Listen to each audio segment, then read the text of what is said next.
Bonjour à toutes et à tous, on se retrouve pour la suite de nos vidéos consacrées à la programmation pour Arduino. Alors dans la précédente vidéo, on avait vu comment configurer un simulateur virtuel d'Arduino, ce qui va nous permettre de travailler même si on n'a pas la carte physiquement entre les mains. Dans les vidéos qui vont suivre, on va s'intéresser au vocabulaire de base du langage, ce qui va petit à petit nous faire entrer dans le monde de la programmation. Alors justement, quand on débute la programmation, il y a une question qui vient rapidement à l'esprit, c'est qu'est-ce qu'un programme? Alors pour faire simple, on va dire qu'un programme, c'est juste une série d'instructions qui vont manipuler des variables afin d'arriver au résultat qu'on souhaite. Que ça soit un calcul mathématique, dessiner une image, charger une page web ou piloter les bras d'un robot, un programme doit manipuler des variables. Du coup, la deuxième question qu'on a envie de se poser, c'est qu'est-ce qu'une variable? Alors dans cette vidéo, on va tenter d'y répondre et voir comment on définit les variables en Arduino. Bien sûr, n'hésitez pas à faire pause et revenir en arrière si besoin, ou au contraire, avancer et sauter un passage si vous connaissez déjà le contenu. Alors pour comprendre les variables, il faut d'abord un peu comprendre le fonctionnement de la mémoire d'un ordinateur ou d'une carte Arduino. Et pour ça, on va faire une analogie. Imaginez que la mémoire d'un ordinateur, c'est soit comme un grand entrepôt qui serait vide initialement. Dans cet entrepôt, on va pouvoir stocker des caisses de matériel. Alors ces caisses, ce sont toutes les mêmes. La seule différence entre elles, c'est leur taille. Alors on a la plus petite caisse, la caisse de base. On a une caisse un petit peu plus grande qui fait 2 fois la taille de la caisse de base. Et puis une caisse encore un peu plus grande qui fait 3 fois la taille de la caisse de base, et ainsi de suite, et ainsi de suite. En fait, chaque caisse a une taille qui est multiple entière de la caisse de base. Par exemple, on peut avoir une caisse de taille 8 qui va donc être 8 fois la caisse de base. Pour pouvoir ranger nos caisses dans l'entrepôt, il faut qu'on sache deux choses pour chaque caisse. Son nom, donc un identifiant unique, ce qu'on veut, A, B, C, AY213, vraiment ce qu'on veut, et sa taille. Et la taille d'une caisse dépend de ce qu'on veut mettre dedans. Par exemple, si on veut ranger une moto, eh bien la caisse de base suffit. Mais si maintenant on veut ranger une voiture, il va falloir une caisse de taille 2. Et si on veut ranger un camion, il va falloir une caisse de taille 3. Et ainsi de suite, et ainsi de suite. Alors cet entrepôt, il est un peu spécial parce que si on regarde du dessus, on s'aperçoit en fait qu'il est découpé en cases. Et bien sûr, la taille d'une case correspond à la taille de la caisse de base. Donc, il va falloir ranger toutes nos caisses en suivant les cases. On peut par exemple mettre une première caisse ici, et puis une deuxième à côté, une troisième, une quatrième, et ainsi de suite jusqu'à avoir rangé toutes nos caisses. Alors, dans l'entrepôt, il y a autant de cases qu'il y a d'octets dans la mémoire de l'ordinateur. Par exemple, pour une carte Arduino, il y a exactement 2048 cases. Alors ça peut paraître beaucoup comme ça, mais en fait, c'est rien comparé aux plus de 4 milliards de cases que comporte la mémoire d'un ordinateur équipé de 4 gigaoctets de RAM. Alors peut-être, vous l'avez compris, en programmation, les caisses, on appelle ça des variables. C'est-à-dire des portions réservées de mémoire dans lesquelles on va pouvoir stocker nos données. Par exemple, je peux stocker la valeur numérique 12 dans une caisse qui s'appelle vitesse, par exemple. Alors vous n'avez pas, vous, à gérer l'organisation des variables en mémoire. C'est le programme qui va le faire pour vous. Par contre, en Arduino, vous devez déclarer toutes les variables que vous voulez utiliser pour que justement le programme puisse ordonner les variables en mémoire. Alors c'est une présentation simplifiée, hein.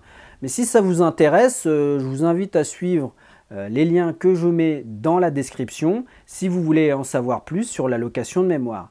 Ça aide pas mal à comprendre un peu mieux comment fonctionne une partie de l'ordinateur. En tout cas, en Arduino, pour pouvoir utiliser une variable, vous devez d'abord la déclarer, c'est-à-dire lui donner un petit nom, variable 1 par exemple, si on veut, et spécifier ce qu'elle peut contenir. Par exemple, si elle contient que des entiers, on va mettre juste devant le mot clé int, int. Alors, int, je vais y revenir tout de suite dans la deuxième partie de la vidéo et on va voir ensemble les différents types de variables qui existent en Arduino. Alors pour ça, on va utiliser le simulateur. Donc je vous invite à ouvrir un navigateur internet et à vous rendre sur la page web du site du simulateur.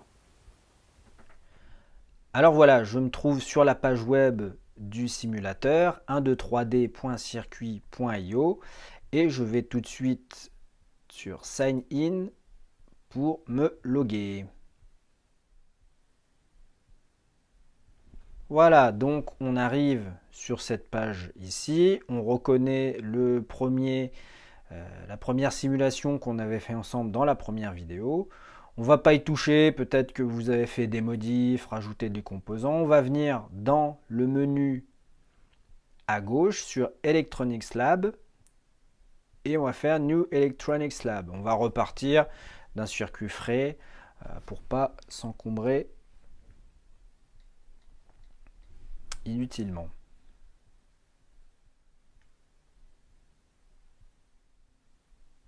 Voilà, la page web est chargée. On revient sur l'interface du simulateur. On va tout de suite cliquer sur la breadboard et la touche supprime du clavier. Voilà. On va venir ici, si on le souhaite, the unnamed circuit et changer le nom. Moi, je vais mettre type de variable. Vous mettez ce qui vous plaît. On va venir à nouveau sur ce bouton LabVIEW qui va nous ramener à l'interface de démarrage. On va aller chercher dans les composants la carte Arduino. Donc on clique sur le kit Arduino et on va descendre jusqu'à trouver la carte Arduino. Alors qui est ici. Voilà.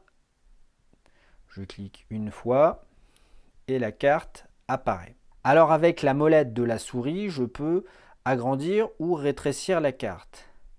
Alors moi, pour les besoins de la vidéo, je vais la mettre en petit et je vais la mettre ici. Et de la même façon, on va aller dans l'éditeur de code et pareil pour la vidéo, je vais agrandir ça par là, alors pas si haut, ici, pour qu'on puisse voir un petit peu plus clairement ce qui se passe ici.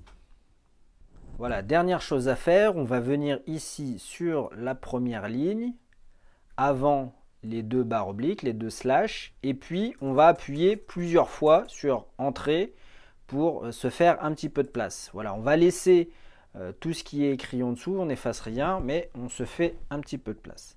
Voilà, on est prêt enfin à étudier les types de variables. Alors la question qu'on peut se poser, mais pourquoi est-ce qu'on a besoin de types de variables? Eh bien, il faut comprendre qu'une carte Arduino, un ordinateur, ce n'est rien de plus qu'une supercalculatrice, ni plus ni moins. Tout ce que vous voyez affiché sur votre écran, ou tout ce que vous allez contrôler à travers une Arduino, est le résultat d'un calcul mathématique ou d'une opération d'affectation. J'en parlerai un petit peu plus tard. Donc si en définitive l'ordinateur ce n'est qu'une calculatrice, eh bien on pourrait refaire tout ça avec la petite calculatrice que vous utilisez en mathématiques. Alors bien sûr ça prendrait un petit peu plus de temps puisque un ordinateur peut faire des millions de calculs par seconde, alors que nous, bon, rien qu'à taper 2 plus 2 égale, on ne doit pas être très loin de la seconde. Donc ça prendrait vraiment beaucoup de temps. Mais dans l'absolu, on pourrait le faire. Donc, si un ordinateur, c'est une calculatrice, eh bien, les premiers types de variables qu'on va voir concernent les nombres. Et pas n'importe quel nombre, les nombres entiers. C'est-à-dire 0, 1, 2, 15, 200, 800 000, tous les nombres qui n'ont pas de virgule. Alors, en Arduino, pour définir les nombres entiers, on va utiliser le mot-clé int, qui vient de integer, qui veut dire entier en anglais. Donc int, et ensuite je tape le nom de la variable. Et je termine par point virgule. Alors vraiment très important ce point virgule, il faut absolument le mettre à la fin de chaque instruction. Donc en gros à la fin de chaque ligne. Regardez, si je fais exprès de ne pas le mettre et que je démarre la simulation, et bien vous voyez tout de suite j'ai des erreurs qui apparaissent. En général quand c'est orange comme ça dans le simulateur, c'est vraiment pas bon signe. Donc je suis obligé de mettre ce point virgule. Il y a des langages qui n'ont pas besoin de point virgule, mais en Arduino il faut absolument le mettre. Vous voyez, si je fais start ici, eh bien ça démarre sans problème. Donc voilà, félicitations, vous avez déclaré votre première variable.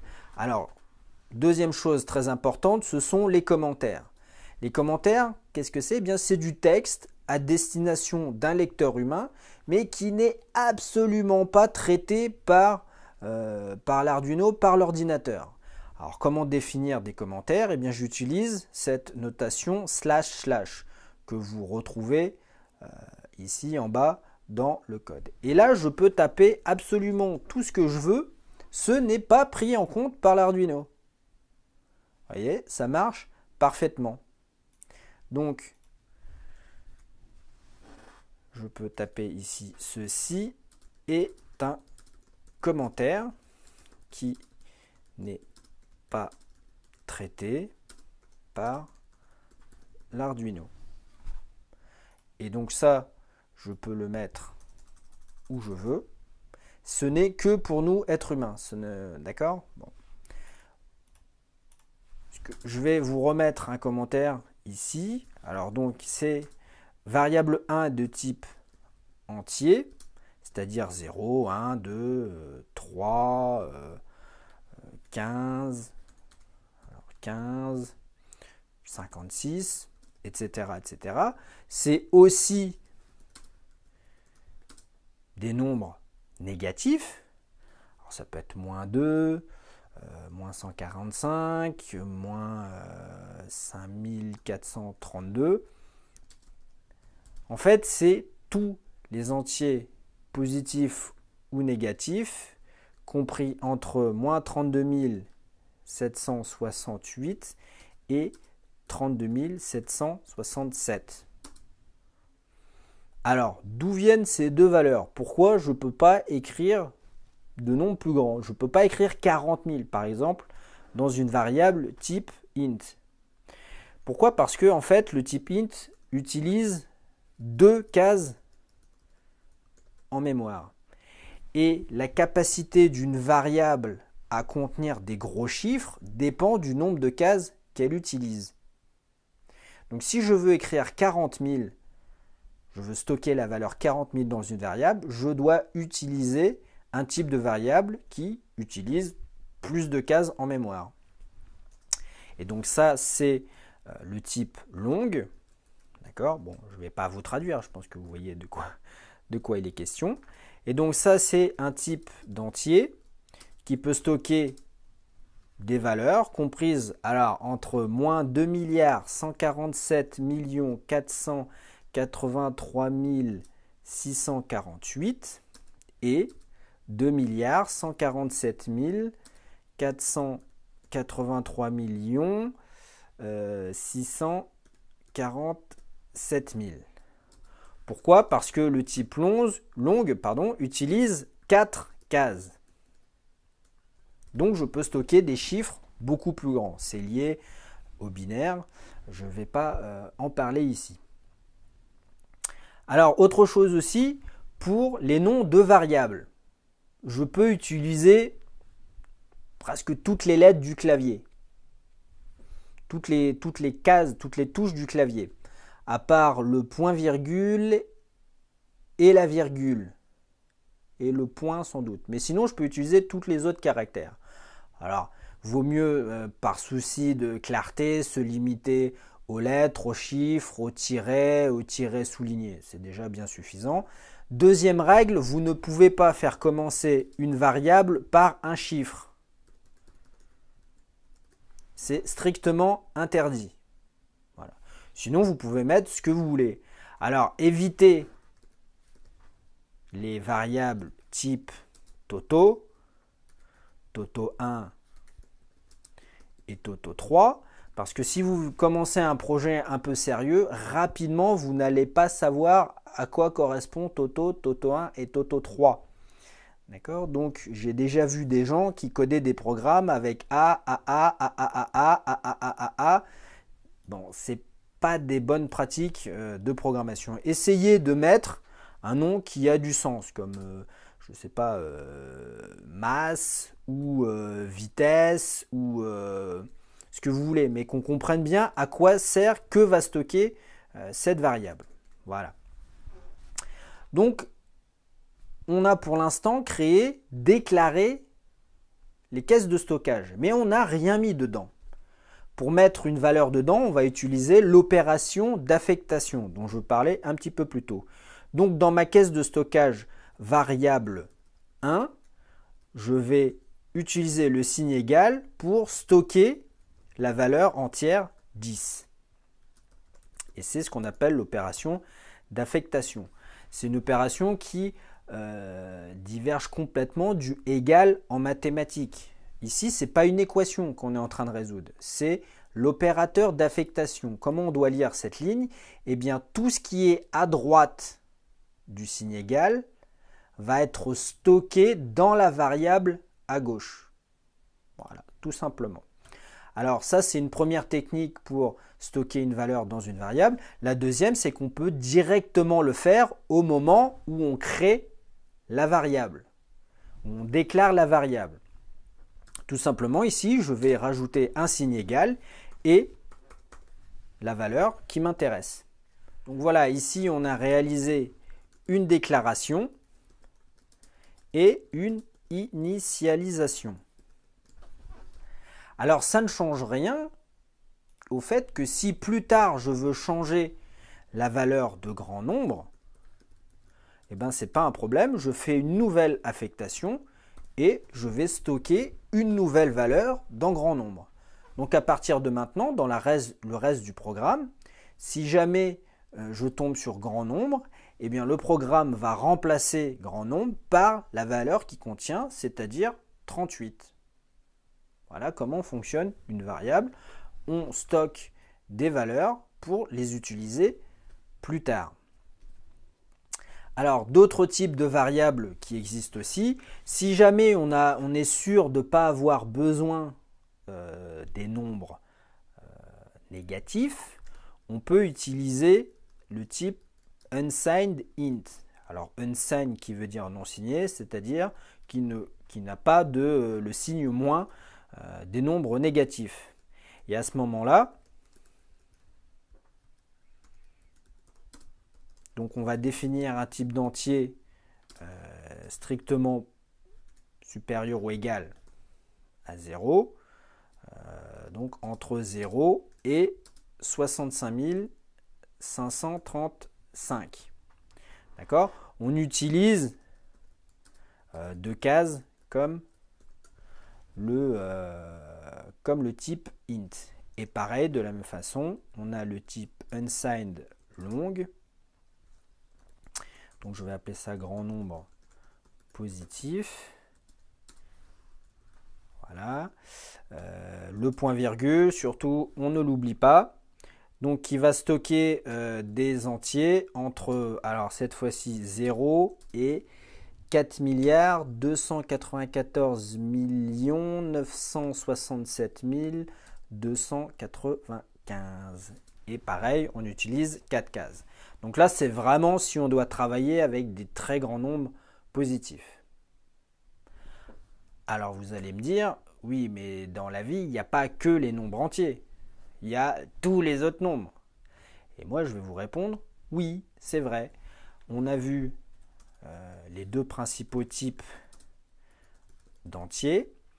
Et il y a les autres nombres, tous les nombres qui, eux, ont un chiffre après la virgule. C'est ce qu'on appelle les types flottants. Alors voilà, je n'ai pas le temps ici de vous expliquer en détail d'où vient ce terme flottant. C'est lié à la façon de transformer un nombre décimal en nombre binaire. Peut-être je le ferai dans une autre vidéo, mais ici je ne vais pas m'y attarder. Alors pour définir un nombre à virgule, on va utiliser le mot-clé float qui va dire au programme que cette variable va pouvoir recevoir des nombres à virgule. Donc on n'oublie pas le point virgule justement. Et on va pouvoir stocker donc des nombres décimaux tels que, je sais pas, 1.23, moins 839,12, pi, pourquoi pas, 4159, pourquoi pas moins 341,12, etc., etc. On va pouvoir stocker des nombres à virgule entre, alors, moins 3,4028235 fois 10 puissance 38. Et la même chose de l'autre côté, je fais un copier-coller, j'ai un peu la flemme de tout réécrire. Voilà. Et on utilise 4 cases de mémoire. Alors, deux choses importantes ici. La première, c'est que les nombres à virgule s'écrivent avec un point. 1,23, il faut l'écrire 1.23. C'est la notation anglo-saxonne. N'utilisez pas de virgule, ça ne marchera pas. Deuxième convention, ce petit symbole de chapeau ici veut dire puissance. Donc ici, j'ai écrit 10 puissance 38. Alors, chose qui est important d'avoir à l'esprit quand même, c'est qu'on ne peut pas écrire tous les nombres réels en binaire. Ce n'est pas possible, à moins d'avoir une mémoire infinie. Par exemple, le nombre 0,1 ne peut pas être écrit exactement binaire, à moins d'avoir une mémoire, une capacité de mémoire infinie. Et en fait, il y en a plein d'autres. On va pouvoir écrire des chiffres approchés, mais pas la valeur exacte. Et du coup, parfois, il faut en tenir compte dans nos calculs. Alors bon, pour faire tourner des moteurs, c'est pas très important, mais on peut imaginer un robot qui va assez vite, qui doit faire beaucoup de calculs par seconde, et il y a des erreurs qui apparaissent dans les calculs du fait qu'on ne peut pas écrire tous les nombres en binaire. Et ça, bon, parfois, il faut l'avoir à l'esprit, ça peut expliquer des comportements un peu bizarres dans votre programme. Voilà. Alors, en programmation sur ordinateur, il existe un deuxième type de flottant qu'on appelle double, qui lui, normalement, permet de stocker des nombres plus grands avec plus de précision qu'en float. Mais en Arduino, eh ben, les deux sont identiques. Donc utiliser float ou double, ça ne change rien. En Arduino, ça utilise 4 cases également. Vous pouvez utiliser l'un ou l'autre sans difficulté. D'accord, ici, pourquoi pas. Alors, on peut stocker le nombre pi, si on veut, dans ce nombre à virgule. Voilà, donc on a vu comment coder des nombres, des chiffres en Arduino. Vous êtes en train de lire ce que je tape à l'écran, et ce que vous êtes en train de lire, c'est du texte. Donc vous êtes en droit de me demander, mais comment on fait pour stocker du texte? Et je vous réponds, oui, vous avez encore raison. Il y a effectivement des types de variables spéciales pour stocker du texte. Alors le plus simple, c'est le type char, qui permet de sauvegarder une seule lettre. Alors, je mets le égal, je vais utiliser un apostrophe, une lettre, un apostrophe. ou une apostrophe. Je ne sais plus comment on dit, c'est pas grave. Alors, si on veut sauvegarder, stocker un mot, on va être obligé d'utiliser le type string. Alors, string qui n'a rien à voir avec la lingerie. String, littéralement, qui veut dire chaîne. Et donc, on va stocker des chaînes de caractères. Plusieurs caractères mis bout à bout. Alors, ce n'est pas caractère que je voulais taper, c'est texte. Pour écrire une chaîne de caractères, eh bien, j'utilise les guillemets cette fois-ci. Et je tape ma phrase. D'accord? L'espace qui est considéré comme un caractère. Et je ferme les guillemets. Et je n'oublie pas, surtout, le point-virgule. Voilà. Donc, la chaîne de caractères, c'est un ensemble de caractères qui peuvent définir un mot ou une phrase. Chose importante, c'est que la chaîne de caractères utilise autant de cases qu'il y a de caractères dans la chaîne. Ça veut dire quoi? Ça veut dire que si vous créez une chaîne de caractères string text et que vous écrivez 200 caractères à l'intérieur, vous allez consommer 200 cases en mémoire.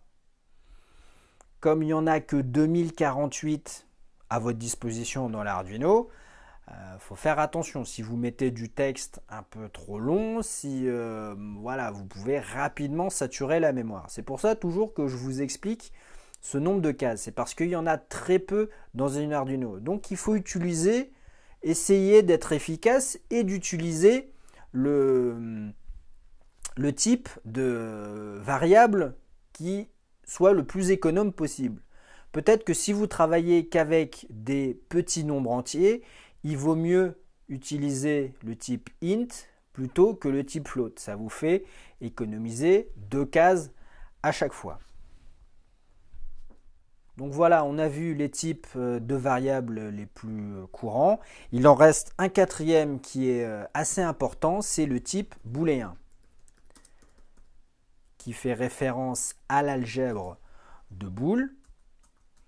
Alors c'est quoi? C'est des variables qui peuvent prendre que 2 valeurs, soit vrai, soit faux. Un peu comme un interrupteur qui est allumé ou éteint.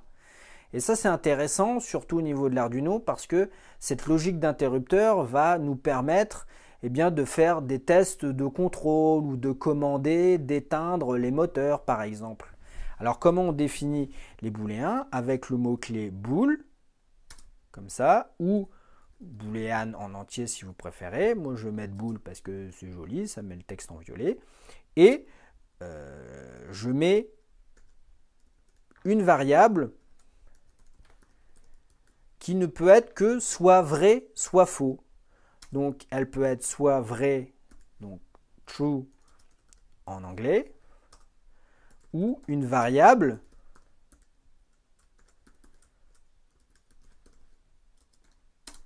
type booléen qui peut être false, c'est-à-dire faux. Il n'y a que ces 2 valeurs possibles, c'est soit vrai, soit faux. Il n'y a pas d'étape intermédiaire. Voilà. Donc je vous dis, au niveau logique, c'est vraiment un type qu'on va retrouver souvent, qui est vraiment très puissant. Donc voilà les types d'entiers qu'on va utiliser. Théoriquement, il y en a d'autres. Je ne vais pas en parler ici parce que sur Arduino, c'est redondant avec ceux que je vous ai déjà écrits. Ce n'est pas très intéressant, il vaut mieux se concentrer sur cela. Dernière chose concernant les variables. À chaque instant, ces variables, une fois que je les ai déclarées, je peux changer leur valeur. Mais des fois, c'est intéressant de ne pas pouvoir changer la valeur d'une variable. Par exemple, si on travaille avec des constantes en physique, on veut définir ces variables et après empêcher leur modification pour justement éviter des erreurs de calcul. Donc ça, on peut rendre les variables constantes. Alors comment faire? Eh bien, on va utiliser le mot-clé const en début de ligne, rajouter le type de variable. Dès déclarer une variable et on peut par exemple l'initialiser. Donc la vitesse du son dans l'air au niveau de la mer qui est de 340,29. Point virgule, alors c'est en mètres par seconde.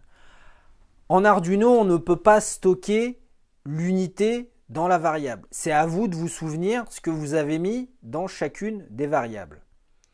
Mais à partir de ce moment, j'ai défini le mot-clé const. Je ne peux plus changer la valeur contenue dans vitesse du son. C'est 340,29 jusqu'à la fin du programme. Elle ne peut plus être changée. D'accord, je vous l'écris, la valeur de la variable ne peut plus être changée.